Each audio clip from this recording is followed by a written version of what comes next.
ஆண்டவர் உங்களை பார்த்து சொல்கிறார். ஏனென்றால் நமக்கு முன்பாக துன்பங்கள் இருக்கிறது. வேதம் சொல்லுகிறது.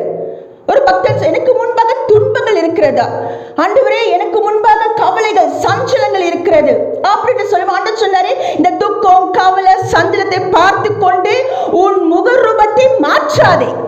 ஹல்லேலூயா. சாத்தா என்ன செய்வான் தெரியுங்களா?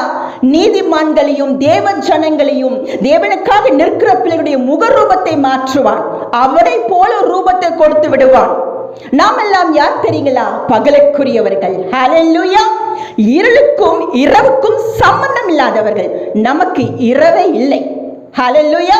ஏன் தெரியுங்களா? தேவனுடைய ராஜ்யம் பகலுக்குரியது. ஒரு நாளும் அங்கே இருள் இல்லை, இரவும் அல்ல. தேவனே நித்தியமாக வெளிச்சமா இருக்கிறார். அப்பொழுது வெளிச்சத்தில் நின்று கொண்டிருக்கிற நாம் ஜாக்கிரதை உள்ளவர்களாக எப்பொழுது துதிக்கணும்.